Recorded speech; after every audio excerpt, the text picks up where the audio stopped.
Welcome to the Politicrat. I'm Omar. It is Friday, September the 25th, 2020. On this edition of the Politicrat, remembering Ruth Bader Ginsburg, the U.S. Supreme Court Justice, a pioneer, an activist, a judge, a justice, a leader, a transformer, and a feminist, and an advocate.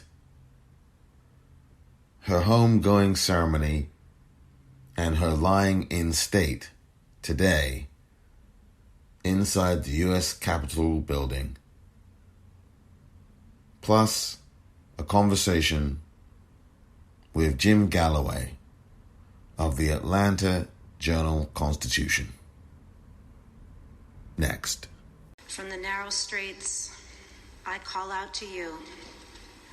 You, God, answered me with expanse. In the chambers of Justice Ginsburg hangs a framed piece of art that reads, Tzedek, Tzedek, Tirdof. Justice, justice, you must pursue. A command in the 16th chapter of Deuteronomy. The rabbinic tradition assigns meaning to every single word in the Torah. So there must be a reason why tzedek, justice, is written twice. The repetition here teaches Ibn Ezra, a medieval rabbi, that time and time again, all of the days of your life, you must pursue justice. This was how Justice Ginsburg lived her life. Justice did not arrive like a lightning bolt, but rather through dogged persistence.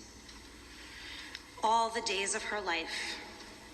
Real change, she said, enduring change, happens one step at a time. She faced many obstacles in her life, even from a young age. Though chosen as the valedictorian of her high school class, she gave no graduation speech. Instead, she grieved at home with her father after burying her beloved mother one day before graduation. Her family had already suffered terrible loss with the death of her sister when Justice Ginsburg was only 14 months old. But Justice Ginsburg kept rising. A full scholarship to Cornell University and only one of 9 women in her Harvard Law School class.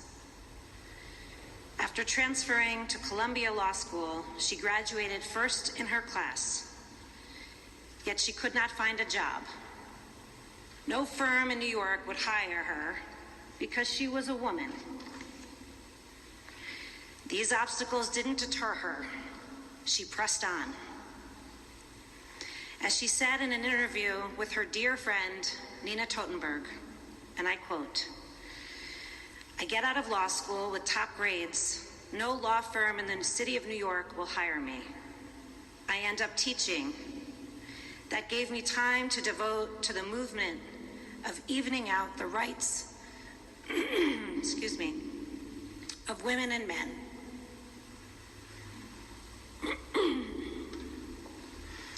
I was nominated to a vacancy on the D.C. Circuit. Justice O'Connor once said to me, suppose we had come of age in a time when women lawyers were welcome at the bar. You know what? Today, we would have been retired partners from some large law firm. But because the route was not open to us, we had to find another way, and both end up on the United States Supreme Court. All the days of her life, she pursued justice, even in illness. She fought 5 bouts with cancer, and she supported her beloved Marty through his battle with cancer as well. Each time, she pressed forward.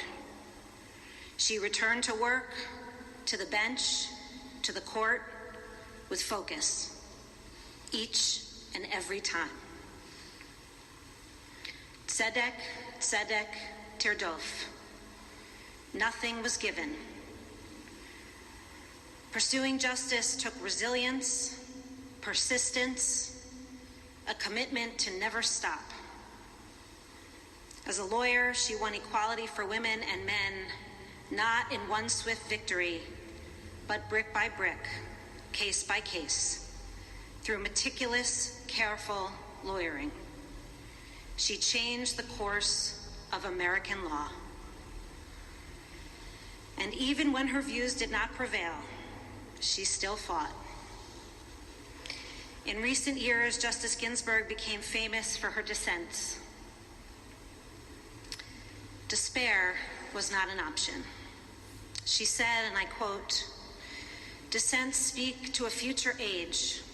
It's not simply to say, my colleagues are wrong and I would do it this way. But the greatest dissents do become court opinions, and gradually, over time, their views become the dominant view, so that the dissenters hope that they are writing not for today, but for tomorrow." Justice Ginsburg's dissents were not cries of defeat. They were blueprints for the future. Justice Ginsburg loved her family, her grandchildren, her dear friends, her colleagues, and her court family. We all send our love to you. And Justice Ginsburg also loved the court, to which she so devoted her life. A court for all of us. It was Justice Ginsburg's tenacious hope to preserve the integrity of the court. Today, she makes history again as the first woman and the first Jewish woman to lie in state. Today, we stand in sorrow, and tomorrow, we, the people, must carry on Justice Ginsburg's legacy. Even as our hearts are breaking, we must rise with her strength and move forward. She was our prophet, our North Star, our strength for so very long. Now she must be permitted to rest after toiling so hard for every single one of us. May the memory of Justice Ruth Bader Ginsburg, Yita Rucho Batziro Leah, forever and ever be a blessing. Zichrona Livracha. God, give us the strength and bless us with the courage, the intelligence, the bravery, and the unbreakable resolve to pursue justice. Amen. That was just a portion of the service inside the U.S. Capitol Rotunda for the late U.S. Supreme Court Justice Ruth Bader Ginsburg.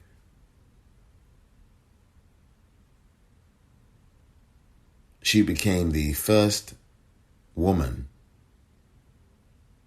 and the first Jewish woman to lie in state inside the U.S. Capitol building. And it's fitting in some ways that it would be Ruth Bader Ginsburg who did just that.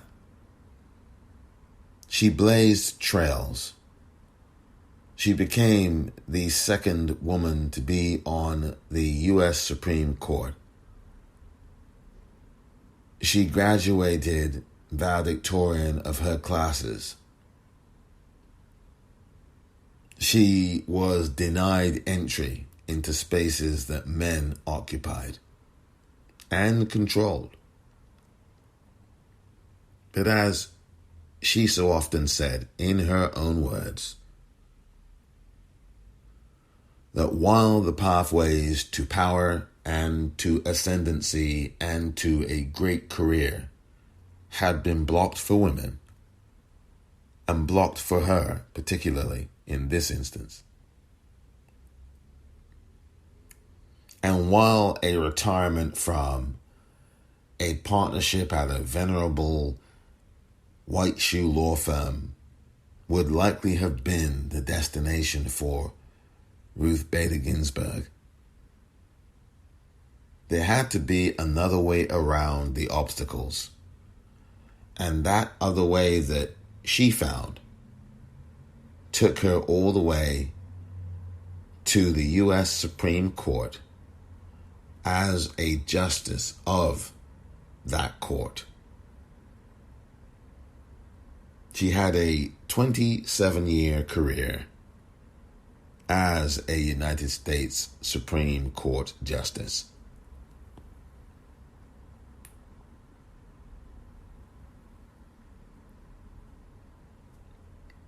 And now she lies in state.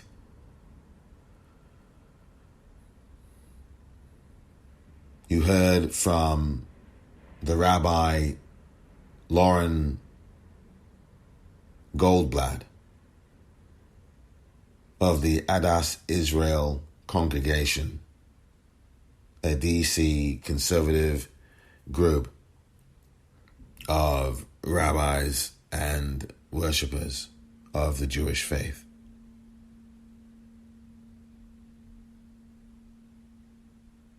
And as I listened to and watched some of what you just heard, the tears came back. 1 week ago today, Ruth Bader Ginsburg passed away at the age of 87. The sadness was deep then, and the sadness is deep now. That pain of her loss is deeply felt in this country and beyond. And not only that, it is a moment to remember what she has done for this country and this land, what she has done for women, what she had done for men, and the immeasurable impact and transformation that her life's work had on the United States of America and on the people in the United States of America and on the society itself. We are saying goodbye to one of America's greatest leaders. We are saying goodbye to one of America's greatest jurisprudential thinkers. We are saying goodbye to one of America's greatest advocates.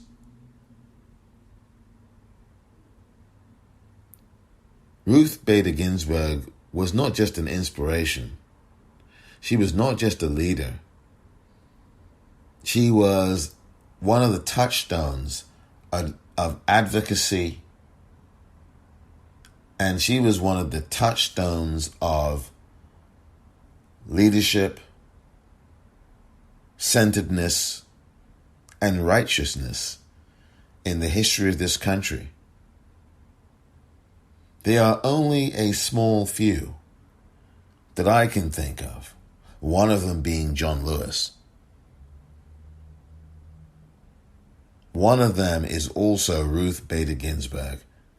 There are only a few who meet those kinds of lofty heights, those kinds of fervent, dedicated moments, a fervent, dedicated advocate for justice. And on this day, Ruth Bader Ginsburg is someone that we must have in our thoughts, particularly at these times. And as the Rabbi Lauren Goldblatt would say in her tribute to Supreme Court Justice Ruth Bader Ginsburg, do not despair. Despair is not an option.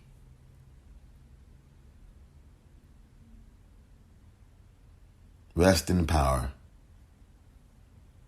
Ruth Bader Ginsburg. Welcome back. So we have 39 days of voting before November the 3rd. And again, it is somewhat a fallacy to call it Election Day because we have been having Election Day every day since September the 4th.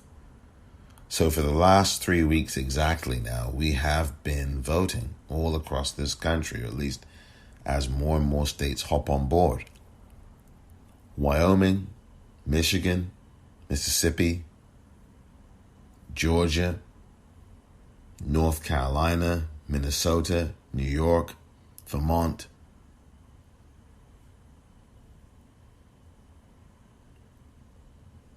So many more states. All of them are voting right now, either in person or by mail. Pennsylvania is one of them as well. 39 voting days until November the 3rd, which will be the final day of voting. That's the way the media should be talking about this. I want to ask you, have you voted yet? If early voting has come to your state, have you voted yet? If you have not, I would urge you to vote now. If early voting has not yet come to your state, and very soon it will in the next week or so, in a number of states, early voting will begin, both in person and by mail.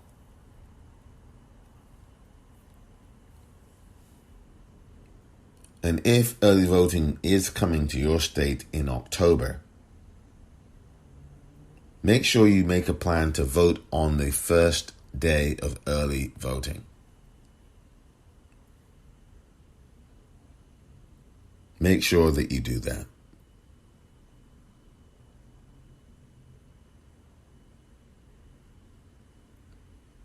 Make sure that you are registered to vote.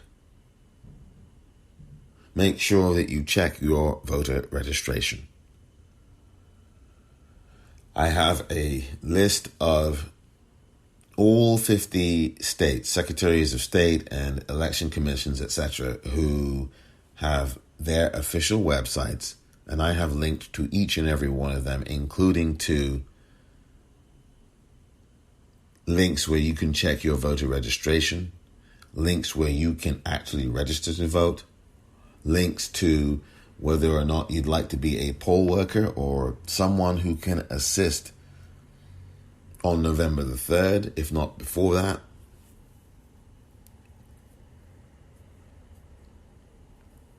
There are a number of things that we can do. And that's what brings me to this next portion of what I want to say before the conversation with Jim Galloway, whom, again, I apologize to him because we spoke a couple of days ago, and because of the events of Wednesday, which was the time we spoke, the conversation had to be put back, and then yesterday as well. So, there were things that actually went ahead of the conversation, but this conversation was a good one, and you're going to, I think, enjoy listening to the great insights from Jim Galloway, who is a political writer at the Atlanta Journal-Constitution. We'll get to that in a few moments.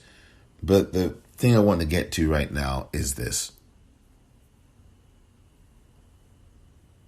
These are obviously uncertain times. We all have experienced it for the bulk of this calendar year. We have obviously been put through a lot this year. As a country here in the United States, we have been put through a lot, to say the least. Some of us have been put through more than others of us have.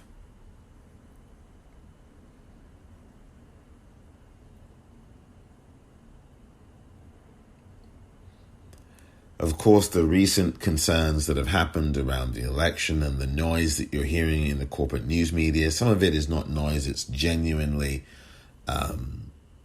heartfelt. But I think a lot of it is also noise. I do think some of it is noise. And for those of you who are feeling a bit more stressed, obviously, as we close within 5 weeks, I mean, my goodness, this is really on top of us already. We are closing to within 5 weeks of this election day. Remember, of course, we're still voting right now. An election day is the last day of voting. But obviously, as I did allude to earlier this week, people are going to be on edge. We are all on edge in one way or another. And if you are out publicly, obviously you wear a mask and wear gloves if you have gloves. And when you go into your grocery store or somewhere indoors where the public is gathering, if it is in a supermarket and you're waiting in line to have your groceries or your items checked out, be mindful of your environment and everything and people being within 6 feet of you or further away or closer. And if you find, as I've said earlier this week, if you find people who are getting a bit too close, you give them a look and you try to step away from them. I really would avoid the confrontations, avoid any kind of verbals with people. And it's sad to say that, but I think it does bear repeating, because as we close in to this November 3rd date, people are going to be more anxious. That's just going to happen. And with complete strangers, things are going to happen that probably would not happen in any kind of regular occurrence. So this reminder is to say, A, be mindful of that.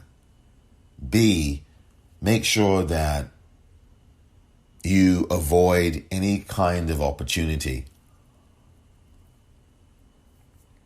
for a verbal confrontation or obviously a physical confrontation. It's just not worth your time. And we all have varying levels of stress and anxiety and concern.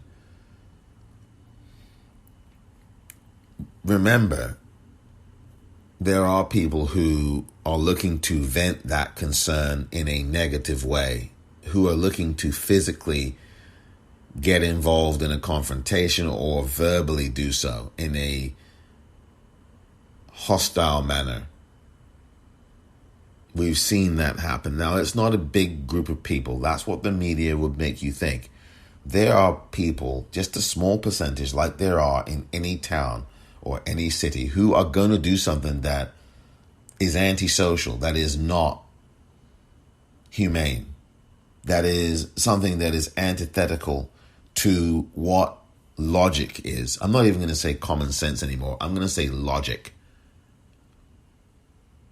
Because we've now lost over 204,000 people.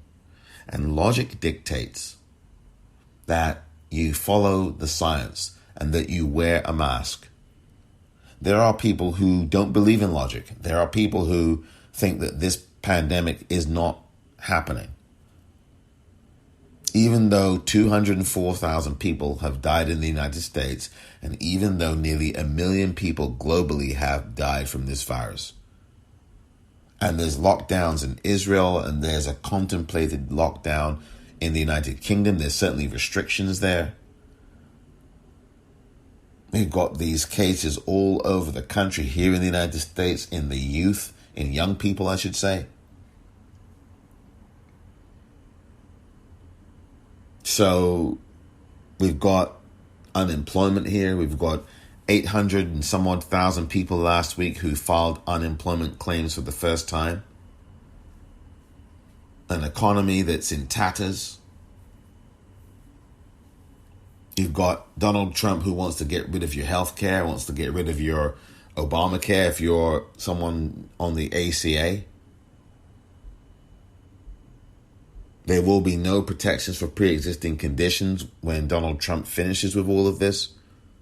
So obviously there are lots of things at stake. The Supreme Court and everything else that goes with that. The rollback of all the progress over the last 100 or 200 years. The prospect of the Constitution being done away with and being completely amended. You could lose the 13th Amendment, the 15th Amendment, the 14th Amendment. You could lose all of these amendments. You could lose the First Amendment. That's how important this election really is. We have an opportunity to do something really great in this country, and that is to eliminate Donald Trump from the equation at the ballot box. We must be doing that right now. It is easy to despair. And as Lauren Goldblatt, the rabbi, said today in the remembrance service inside the U.S. Capitol building in the Rotunda, do not yield to despair. Ruth Bader Ginsburg said this too. In fact, the rabbi, was quoting or paraphrasing Justice Ginsburg. The Supreme Court Justice said this. Do not despair. Do not yield to despair. And that is the message that really I want to echo on this episode.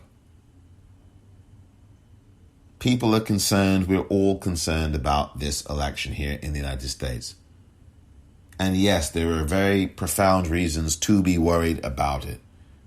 Because you now see, and everybody out here now sees, that this guy truly is at war with us, at war with the country. He truly is a danger to it.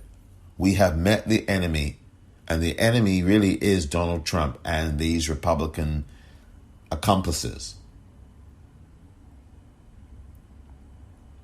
This isn't even really about party. This is about criminals attacking the country.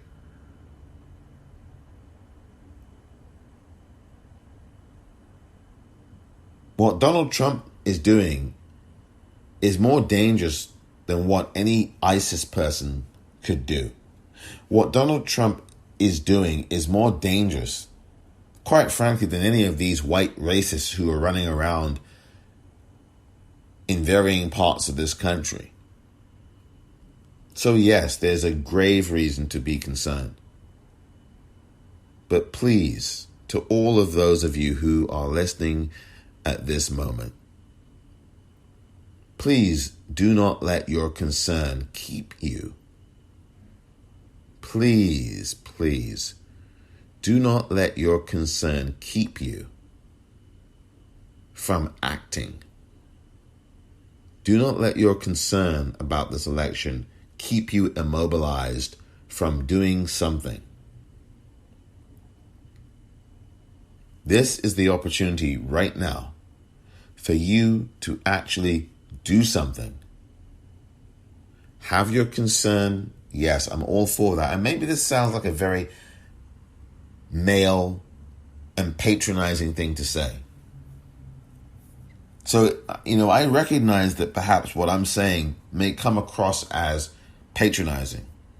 And I apologize in advance for that. I just think it's very important to say this. That it's important to have your feelings. It's important, and it's okay to be afraid. It is okay to be concerned. In fact, you don't even really need to hear me say that. It goes without saying. I don't have to sit here and validate. And that's not what I'm really trying to do. I mean, of course, that's exactly what just happened.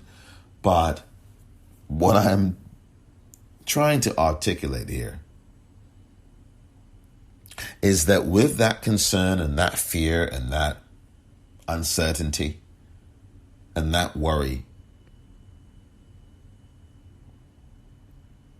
and that anxiety, use it and let it propel you, and use it by doing something. It will help you, and it will make you feel a little bit better. Believe me, I'm no psychiatrist or psychologist, but I know that if you stay active, if you phone bank, if you email, if you write, if you phone call, if you text, not just people in your family and remind them to vote, remind them to check their voter registration, to make sure that they are registered, to register to vote. If you do that, that's one thing. But also use the tools you have at your disposal to join an organization and get on board with them. Ask them what they need. Do they need you to phone bank for them? Do they need you to text? Do they need you to write mailers and write letters and write postcards and send emails? What do they need? Ask them. They may tell you. But please, everybody, do something. If you can't go out because you are a risk group, or you feel that, you're worried about contracting this horrible virus, there are other options for all of us to do things. Everybody can do something.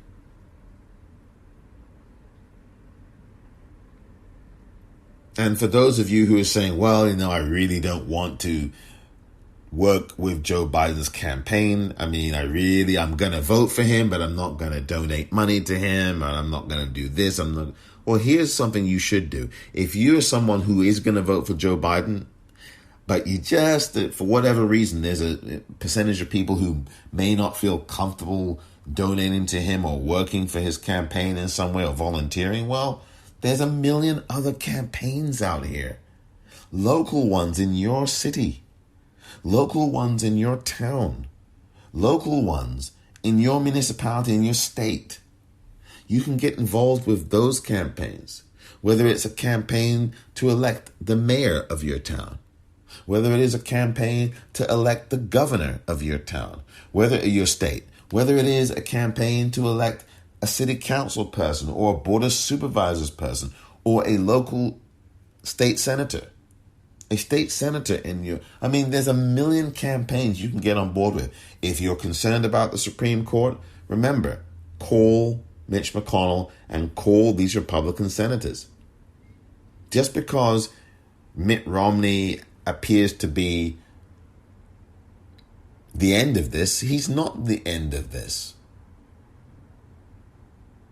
Do not give up and do not despair. I know that these times are challenging, and some of you are going through a lot worse than other people are. So I understand if some people cannot do some of these things, then that's completely understood. But you can do something. You can spend 5 minutes. It doesn't even have to be half an hour. You can spend 5 minutes of a day doing something. You could do a journal. You can do a blog. You can write something. You can text it to people in your family, your inner circle. You can express your feelings and punctuate that with get out there and let's vote. There's so many things that we can do individually, collectively, quietly. It doesn't require us to all be in the streets. If you don't want to do that, you don't have to. But there are, thank goodness, people out on the streets all over this country. And they're out there for Breonna Taylor right now, which I think is great. Quite frankly, I think also people should be out on the streets in anticipation or ahead of this election. I think that would be a great thing as well. I know you've got a pandemic out here. People are bravely risking themselves. I mean, I've got to be honest with you. I wouldn't be out on the streets with this pandemic. I mean, if there was no pandemic around, yeah, I would be.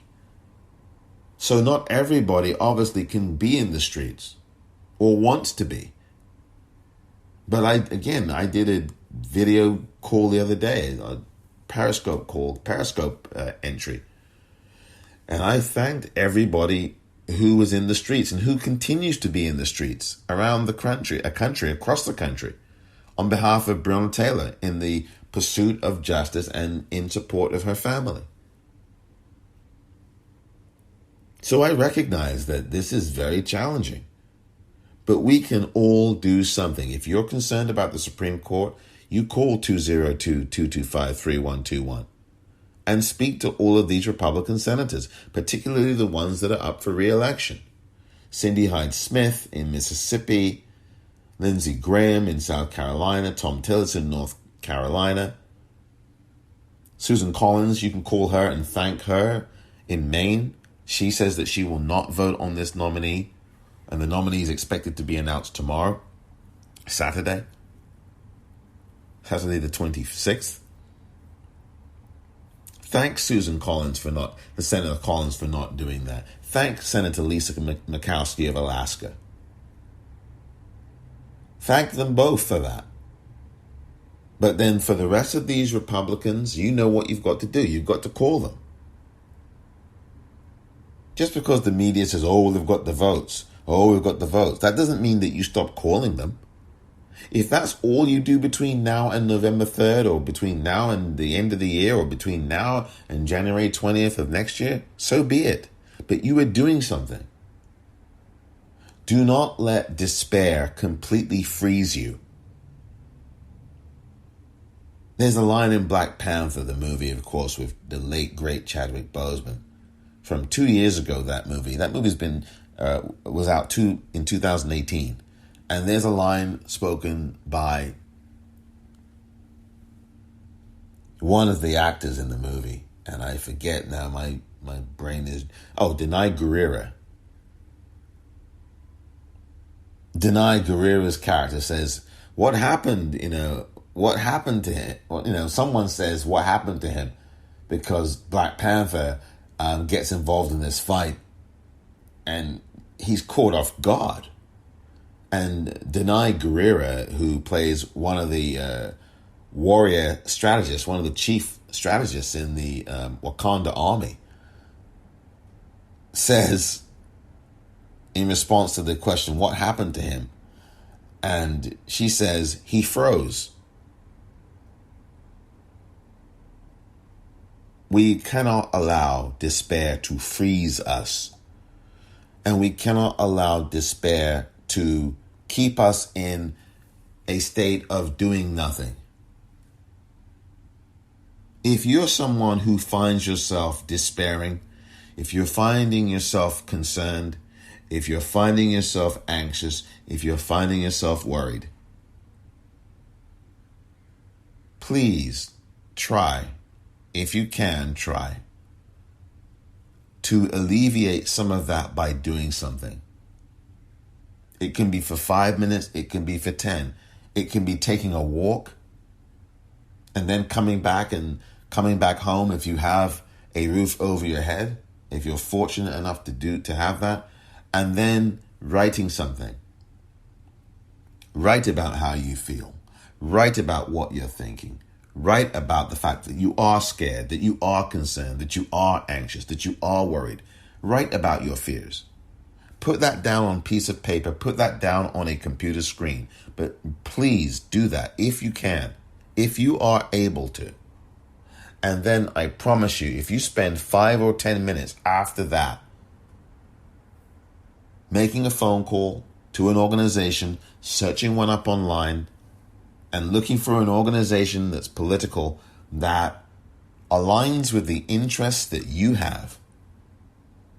If you look at a Senate race, you have at least 13 or 14 of them, if not more, in the U.S. Senate, for example. Look up a Senate race. Donate to that Senate race if you can. Lindsey Graham is in the fight of his life in South Carolina. And Jamie Harrison is really giving him a run for his money. Literally, he's outspent Lindsey Graham. Make sure you contribute to Jamie Harrison's campaign.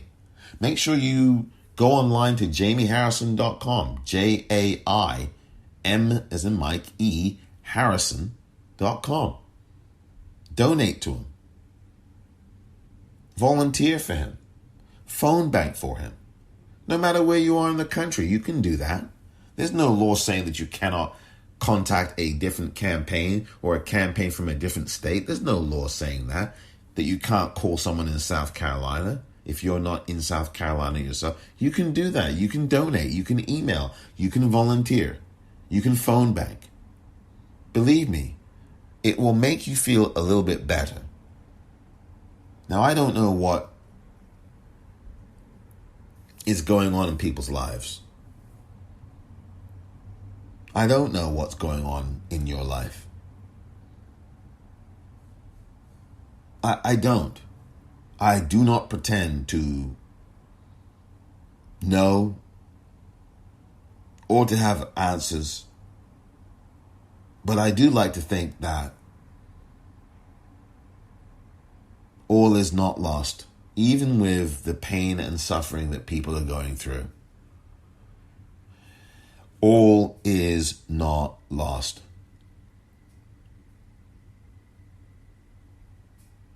You are still here. You are still here. And that's a testament to your fortitude. That is a testament to you, your courage, your strength, your open heart, your determination.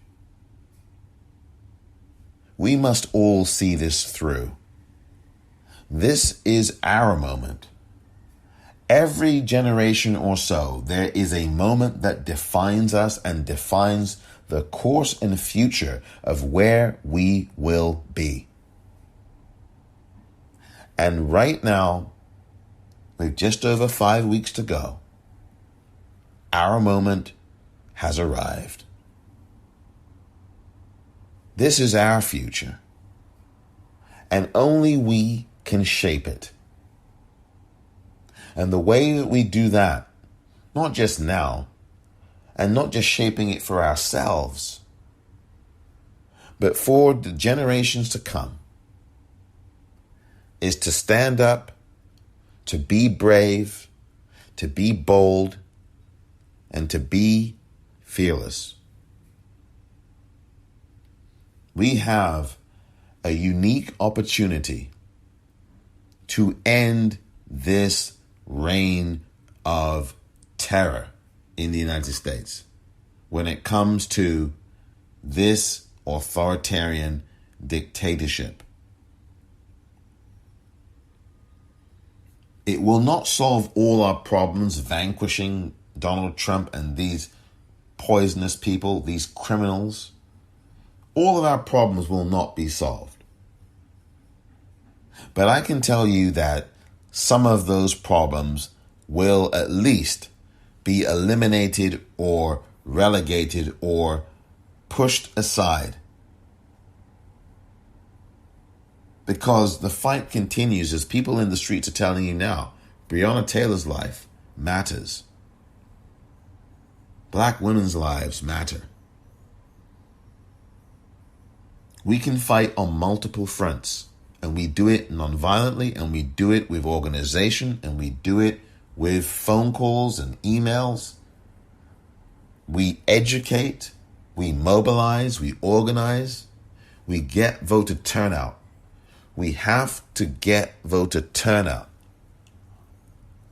And this election will be decided by early vote turnout.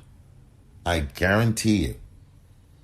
If you continue to show up the way that people in Fairfax, Virginia, and other places in Virginia have showed up in this early voting, if you continue to show up the way people in Illinois have done, and other places where there are long lines, I guarantee you this election will have been won before we even get to November 3rd. And that is the thing that you cannot lose sight of. Do not despair. The journey is almost complete. 5 more weeks plus 39 more voting days. Use this time now to vote, to tell others to vote.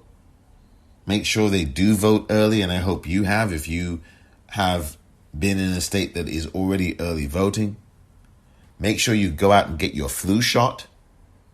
I would do it by the time we get to the first week of October, everyone should have a flu shot by then. That's just the way I feel about this. I know Dr. Fauci has said by the end of October, but I would not wait. I would make it happen in the next couple of weeks. Do not despair. There's so much we can do. There's so much you can do. You can volunteer. And you can do it by phone. You can phone bank. You can email. You can write text messages. You can do these things from your home. You can be on conference calls. You can hold Zoom meetings with your friends and talk to them about voting. Talk to them. Ask them what their plans are. Have a round table. Have a Zoom round table. And talk to people. Talk to your friends and family. Have these conversations about voting and turning people out to vote and getting their friends to vote and checking your voter registration and making sure your ballot is properly filled out. These are the things that we must do. We cannot afford to only be concerned but not act to help alleviate some of it. The concern will still be there after you do these things because we don't know how this election is going to turn out. And we don't know what the reaction to that is going to be yet. I mean, we have an idea because we've already been told by one of these two candidates how they're going to respond if it doesn't turn out a certain way. But I want to remind people that nothing less than a landslide for Joe Biden is going to be acceptable here. There must be a landslide for Joe Biden. And if we continue to see these long lines of people in these states voting and voting early like this, I think that it's going to happen. Months ago, I wrote about why I think this election is going to be like 1932 when FDR landslided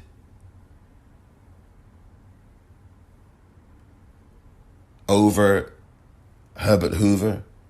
Similar situation. There was a Republican Great Depression, just like there is now. The corporate news media won't tell you that. But this is a Republican Great Depression part 2. People in food lines and food bank lines, drivers in their cars waiting for hours for food. Hours. Just because those pictures aren't shown on TV anymore doesn't mean it's not happening. COVID-19 and all, I mean, There wasn't COVID-19 back in 1932, but they were literally, barely 15 years removed from the American flu, because that's what it was. It wasn't the Spanish flu. It began in Kansas.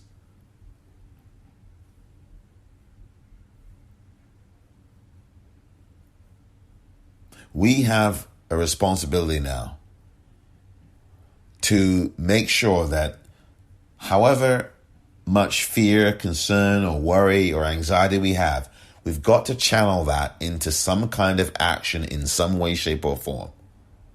Whether you tweet out something, whether you contact your family or friends, whether you hold these Zoom meetings, whether you contribute to a campaign, whether you volunteer for a campaign, whether you begin to educate voters, whether you call the Senate, whatever it is, we can do this. You can do this. So no matter how fearful and how worried you are, and one thing I would do is turn off a lot of this corporate news media. I mean, yes, I watch it because I have to watch it for the sake of some of the stuff that I'm talking about here, because I want to get some audio and some reference points. But I take a break from it every now and again myself, because the way it's reported is very unhealthy. They're not talking about Joe Biden as much. They're not reporting on all this campaign stops. Yeah, sometimes they do. But when the evening comes, you see very little highlights of it. You see very little. You see all about the other guy, the dictator. He's on TV all the time. And I've told you the media love him because that's money for them. I played you the audio, of course, of Les Moonves, the predator, talking about, well, it may not be good for America, but it's damn good for CBS. Well, all we're seeing again is round-the-clock coverage. It's been like this for 40 years for Donald Trump. The media have loved him forever, the corporate media. And the way they're covering what's going on lately has not been good. It's not. And it adds to your anxiety and concern. Instead of advocating what we can do about this, and some people are, but most are not, they are heaping on worry upon fear. And very few people are out there on television trying to alleviate these fears. You embrace it, you acknowledge it, but there are people, a small few, who recently have said something about, well, no, this can't happen, that can happen, blah, blah, blah. There is reason to be worried. Of course there is. But we can also do something. We can do something. No matter what you've heard out there, you can do something. Don't allow one person to scare you and keep you afraid. The guy is losing this election. This is why he's doing all this. This is why he's getting Bill Barr to do these things. If he was winning this election right now, do you think he'd be doing all this stuff? Do you think Bill Barr would be putting out these lies like he did with this 4-page summary of the Mueller report that he's now doing with some ballots in the state? Oh, this state has 7 ballots or 9. Then he had to put out a second press release saying, oh, no, it's really 7 ballots from Trump. Come on, folks. This is designed to get you to panic and to disorient you. All the information that has rushed into your brain and your bloodstream over these last God knows how many months. You can't keep up, and it's designed that way. And the media contribute to that. So please, I urge you, maybe for half a day, maybe for a whole day, just turn off the television. Please. Spend some time outdoors if you can, if you're able to. Poke your head through a window. Live a book. Read a book by your window. If you have a window in your place, if you have a place, and you can open the window, have someone, if you can't do it, have someone open the window for you. Sit by the window if you can, if there's a clear sky or whatever, and have a book and just read it. Take a walk if you're able to. Please, because it's toxic stuff going on. And if you're going to go out, please wear a mask. Please. Be careful out there. Really, I really want you to be aware of your surroundings. be physically distant, and know this: you are powerful. You have the answers. You just haven't found them yet. But the answers are there. The solutions are there. We the people. Never forget that. This is our moment. And we will shape it. Vote early.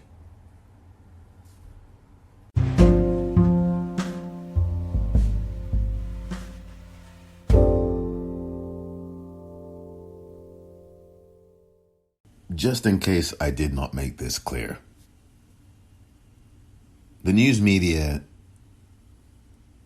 is reporting on all the noise and all the fear and the anxiety. And I think I did mention this. They're ramping up your anxiety level. You are not hearing about all the efforts that are going on out there in the country. And there are so many people who are working so very hard. Over the course of this weekend, I will be playing you some audio that you need to hear from one noteworthy person that you are fully aware of, and the conversations that were had and the work that is being done around getting the vote out and other things. This will make you feel really hopeful. But you'll have to wait until this weekend for that conversation.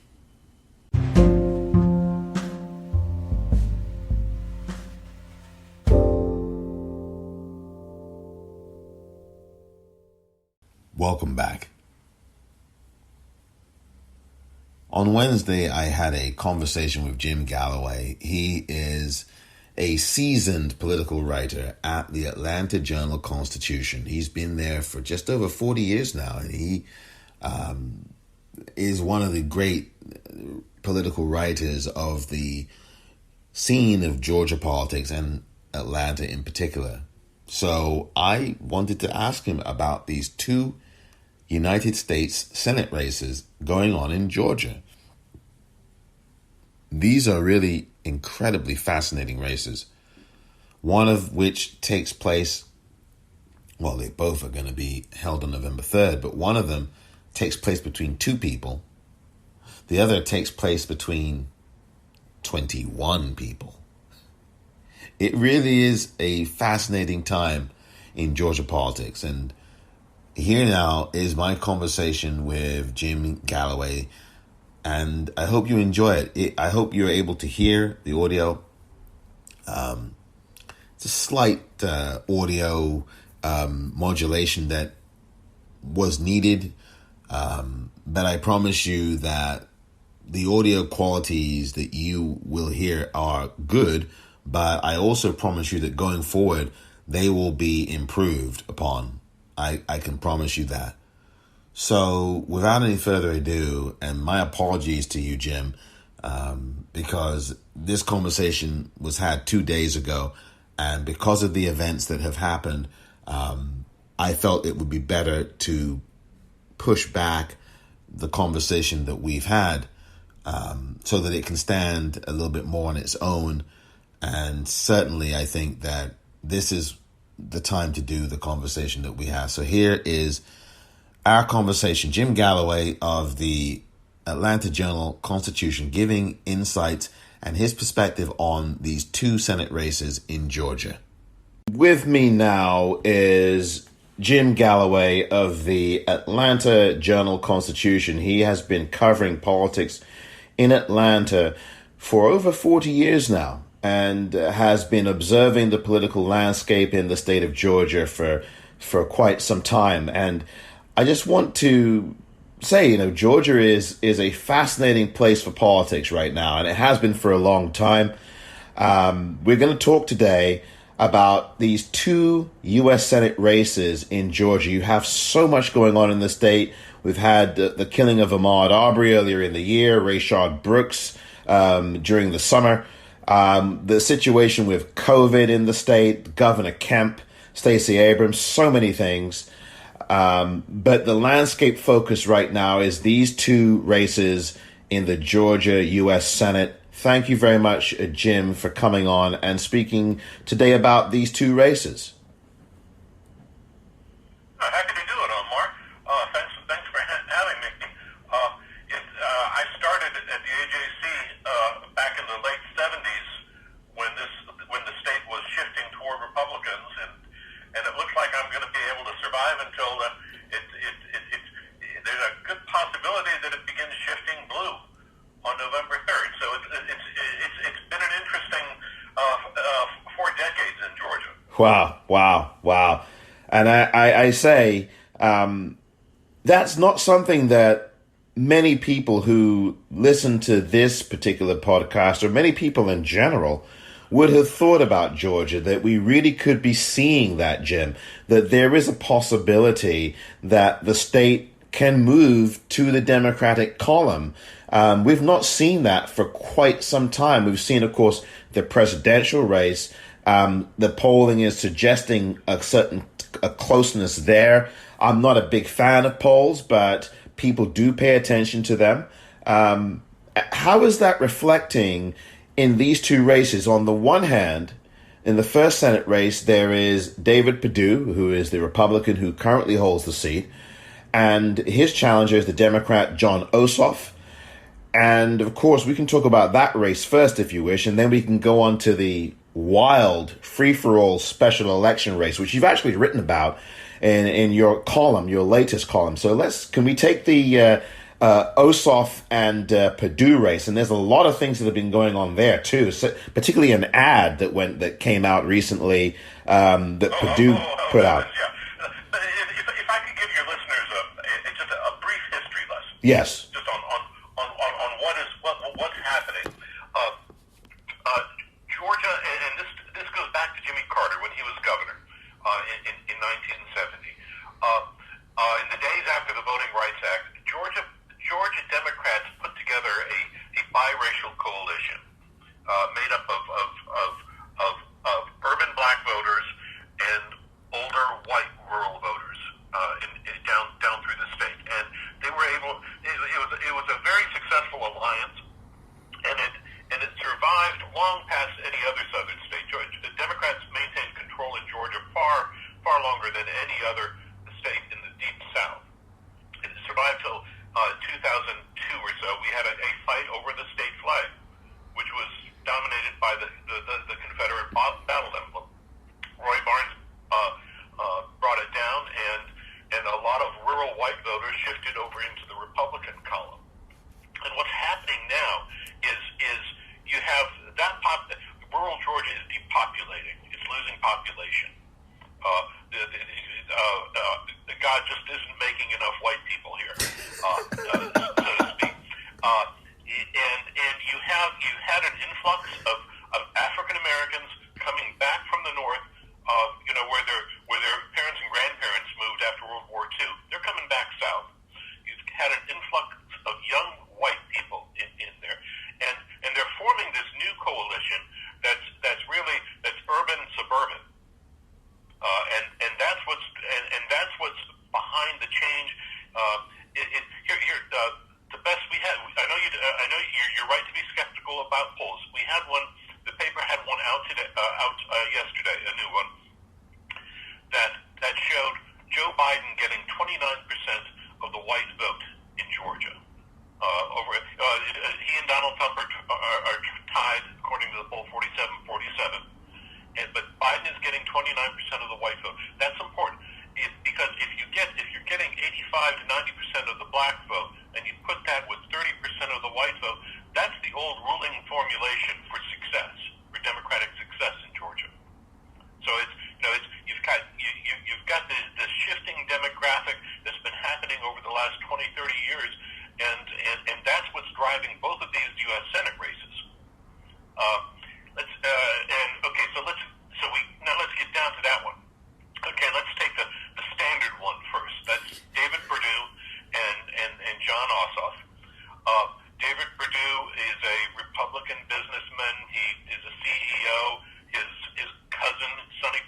governor of Georgia, is now Secretary of Agriculture. He's from the middle of the state.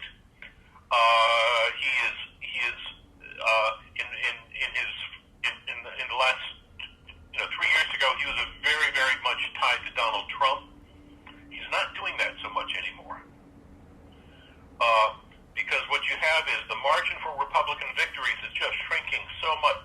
The governor of Georgia, Brian Kemp, you mentioned him, in 2018, he won with 50.5% of the vote. The previous governor, Republican governor, had won with 53%. And before that, it was 56%. So it's, that margin is shrinking. And David Perdue understands this, and he's trying to create a softer, suburban-friendly version of himself. He's running against John Ossoff, who's a documentary film producer with a London-based operation that feeds satellite TV stations across the world. He is young. He is liberal. He ran a special congressional election in 2017, which was the most expensive in history, and that he lost, but he created an organization, and he developed a fundraising network that Stacey Abrams had pioneered. It used to be in Georgia that if you took money from outside Georgia, you were condemned for it. Stacey Abrams and John Ossoff have nationalized their fundraising operations, and that's what's giving them a lot of strength here. Okay, you have a libertarian in this contest, Shane Hazel. A libertarian generally gets maybe 2 to 3% of the vote, and the thing you have to remember is that Georgia is a 50% plus one state. You have to win a majority. There's no plurality victory here. All right. So if you don't win 50% plus one on November 3rd, there's a runoff. That runoff is several weeks away. It's January 5th. It goes into the next year. Wow. Past Thanksgiving, past Christmas, past New Year's. It goes. And in the past, that has helped Republicans because their voters show up. Their voters are older, and they don't have to be prodded as much as younger voters to show up and vote at the polls. So there's one runoff possibility there. All right. Okay. So now you move to Senate race number 2. Right. All right. And this is yeah, you're right. In today's paper, I've got a look at that Senate race. I call it it's a 21 candidate melee. Is what it is. Okay? We had a longtime senator, Johnny Isakson, who retired in September of last year. So the governor made an appointment to fill that slot. Okay, and he nominated Kelly Loeffler. She and her husband own a stake in the Intercontinental Exchange. They own the stock market, the New York Stock Exchange. They have money, and that's one reason why he appointed her. Because the winner of this race is just simply to finish out Johnny Isakson's remaining 2 years of his term, and then the winner needs to run again in 2022. Wow. So you're having it's a Senate race in which you could have you might have to have 3 statewide races. My goodness. All right. Yeah. Within 2 years. So money is an issue, and Loeffler is a self-funder. She's also obviously a woman. Okay, and she was designed to attract these white suburban college-educated voters who have been fleeing Donald Trump and voting Democrat. All right? Except, okay, all right. Now the problem is this is a special election. In some places like New Orleans, they call it a jungle primary. But basically, in a special election, everybody gets on the same ballot. Democrats, Republicans, independents, libertarians. There's no distinction, all right? Their parties are marked on the ballot, but otherwise there's no distinction, okay? It is we have 21 candidates, all right? Oh, my goodness. 21 candidates. We have 3 prominent Democrats. Well, first, the other Republican is Doug Collins. Right. Is a big Trump booster. Was on the House Judiciary Committee during the impeachment hearings, and so he got a lot of airtime. Then we have 3 Democrats. We have Raphael Warnock, pastor of Ebenezer Baptist Church, which is really important. You can't overstate the importance of that position socially or politically. Then you have Matt Lieberman, who's the son of Joe Lieberman, the Connecticut senator. He's an educator. He's fairly new to the state, all right? And you have Ed Tarver, a good fellow, a state senator, former federal prosecutor, appointed by Obama. I mean, he's got the Obama imprimatur on him. Served from 2009 to 2017, but he's from downstate, where there are fewer voters and he's lesser known. Okay. Stacey Abrams and Chuck Schumer's circle, they've all endorsed Raphael Warnock. All right? Okay, so basically you have a 3-person, roughly speaking, you have a 3-person race. You have Loeffler, Doug Collins, and Raphael Warnock. They're fighting for 2 berths on a runoff. Again, we're a 50% plus 1 state. So with 21 candidates, there's almost no chance that you're going to get a candidate who clears 50%. So everybody is kind of fighting for those 2 spots. As I said, Loeffler was intended to be the centrist Republican. She was supposed to start the Republican shift back away from Trump, back toward the center. But in Georgia, the worst thing you can do if you're a Republican is let somebody run to the right of you. Be more conservative, right? Okay. And that's what Doug Collins has been doing. He doesn't have much money, but he knows how to use earned media, and he's been doing this. Now, that's why we have this commercial you were talking about. Have you got the sound on it at all? Yes. Have you got the sound? Oh, yes. The audio of the commercial? I do, yes. Did you know Kelly Loeffler was ranked the most conservative senator in America? Yep, she's more conservative than Attila the Hun.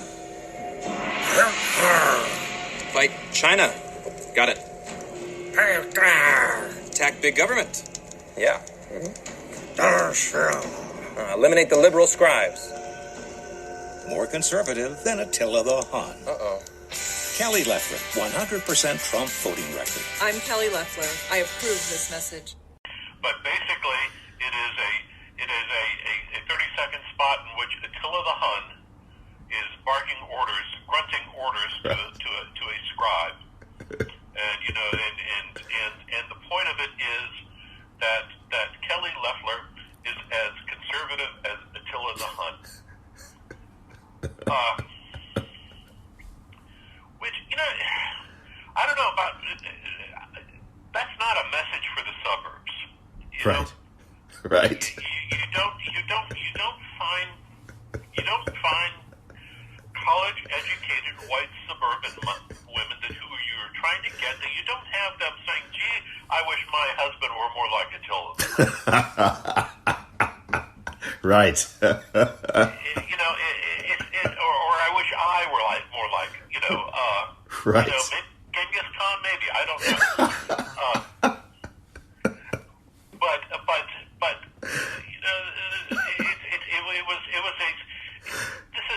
It was one of those commercials intended to get attention, and it has. Right.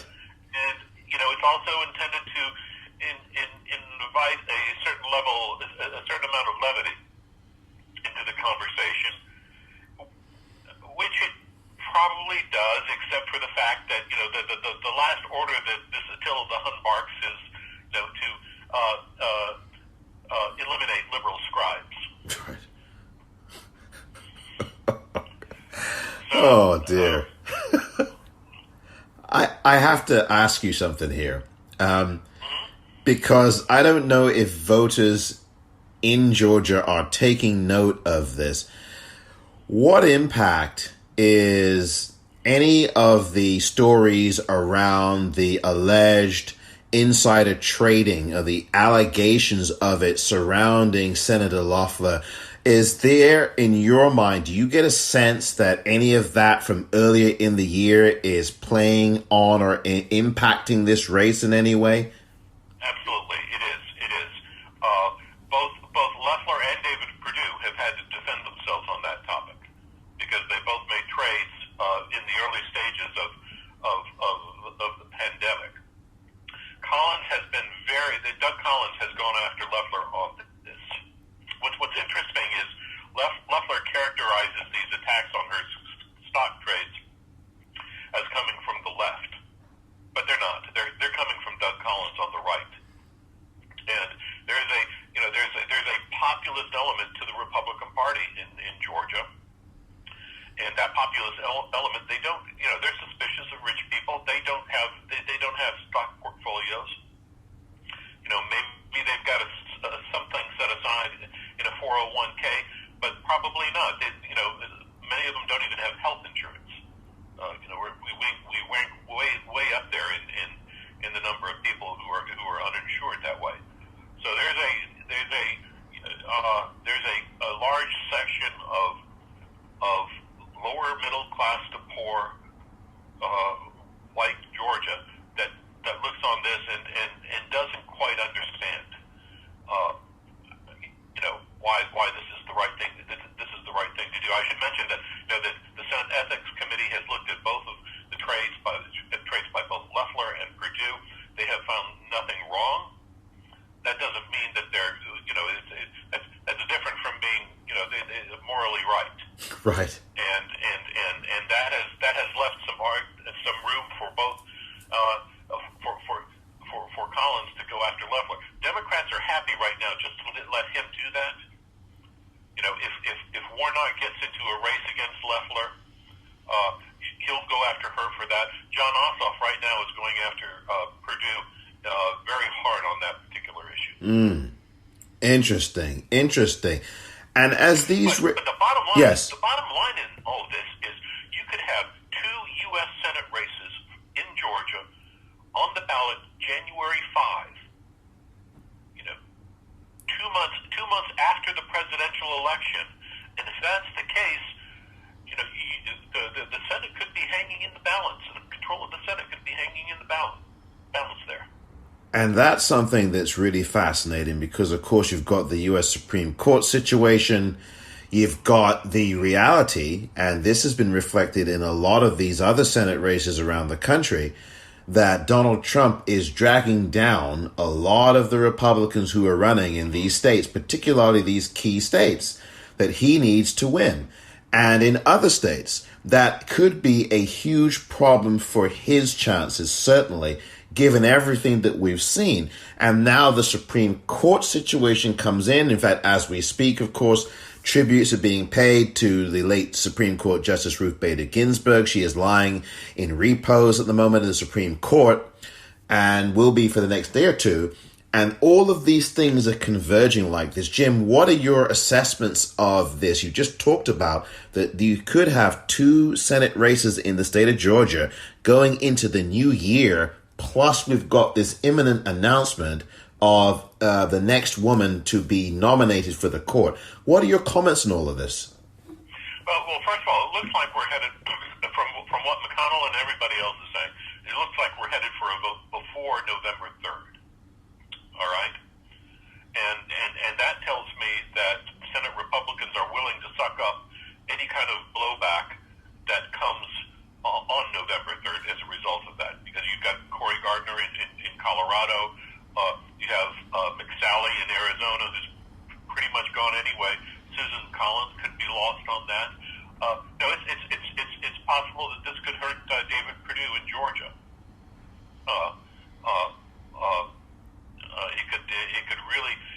It could really upset his efforts to placate those white female voters that we've been talking about. Right. Because in 2016,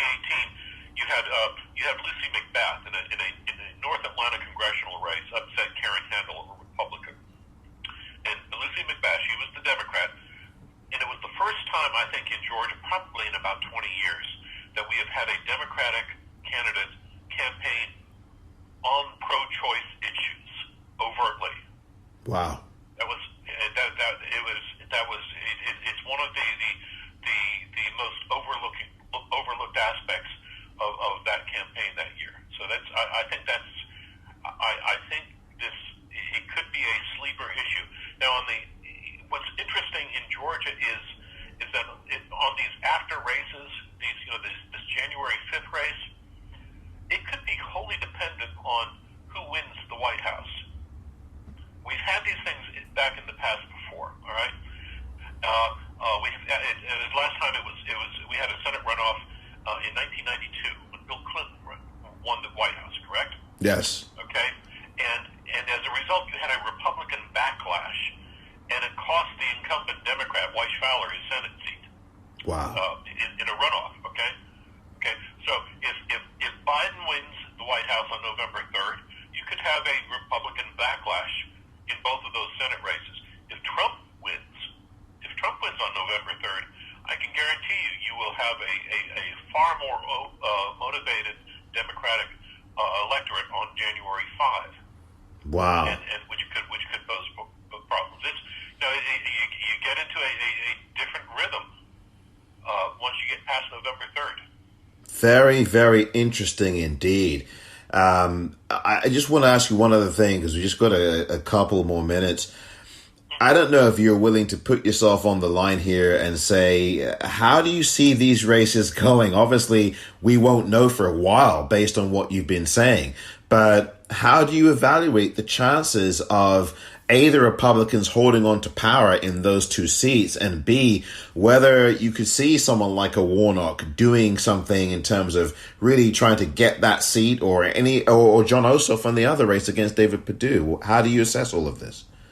Well, I think right now, if you were to put a gun to the heads of many Democrats here, they would say that John Ossoff probably has the better shot, simply because he has a better shot at a 50% plus one win on November 3rd. All right. Again, that the runoff can be I don't think in the last 30, 40 years Democrats have not won a statewide runoff. Okay, wow. So that's important to know. Wow. So, now, as far as Warnock is concerned, I think I think he will be one of the two people in the January 5th runoff. I don't know whether it's going to be with Loeffler or it's going to be with Collins. But this poll that we did in the Senate race, in his Senate race, the one thing that was very clear is he was pulling 39% of the African American vote, which means the message is going out. And we have not yet had Stacey Abrams really come out in a very public way to identify herself with Warnock, which is going to happen. That will happen. So I think you will see, in the next 2-3 weeks, you're going to see Democrats coalescing behind Warnock.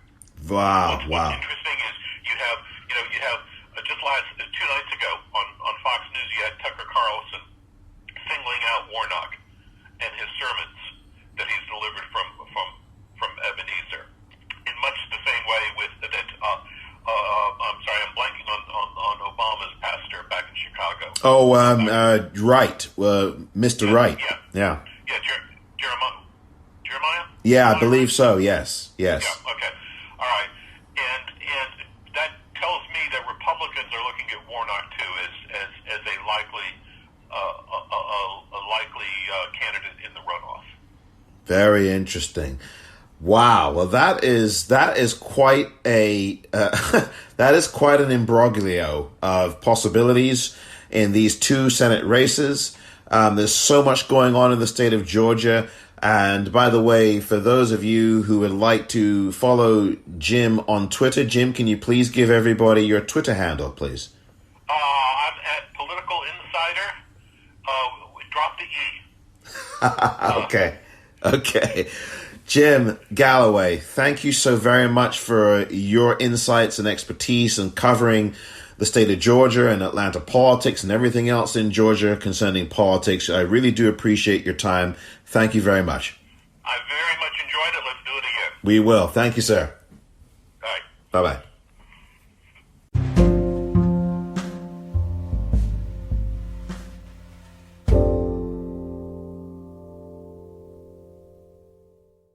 Jim Galloway there from the Atlanta Journal-Constitution, and his Twitter handle is @political_INSIDR. For those of you who are on Twitter, please follow Jim. He is a man of great insights about the political scene in Atlanta and in the state of Georgia. He has been writing for the Atlanta Journal-Constitution as a columnist and observer of politics for many years now, over 40 years. And he is one of the great writers of politics. So, look, please follow him on Twitter. Hope you enjoyed that conversation that we had and listening to the insights of Jim Galloway. And yes, he'll be back on. We'll have him on again here. I'll have him on again in the coming weeks because, of course, we are getting closer to this election. So I want to say thank you very much for listening to that conversation.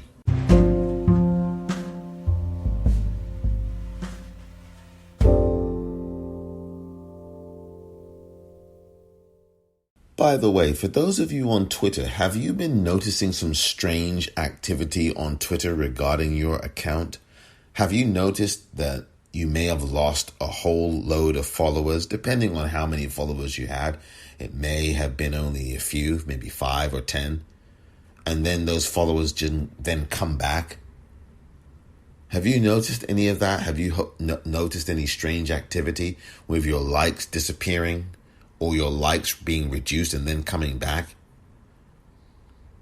I certainly have, and I know others who have. And I think it's a good idea when you notice this kind of thing to talk about it with people, but also, and tweet about it with people, but also to notify Twitter about this and ask them what's going on. And you can do that at Twitter, or you can do that at Twitter Safety, or you can go to Jack himself, Jack Dorsey, at Jack. That's at JACK. I would tweet all of those handles and register your concern or tell them, well, concern, that's a word that I have used a lot today, but tell those people, tweet those entities and say to them in your tweet, what's going on with this count, with the follower count being reduced in my account and then going back up and likes disappearing, retweets disappearing, or not being able to see who is liking or retweeting. Tell the folks at Twitter what's going on. Hopefully you'll get an answer.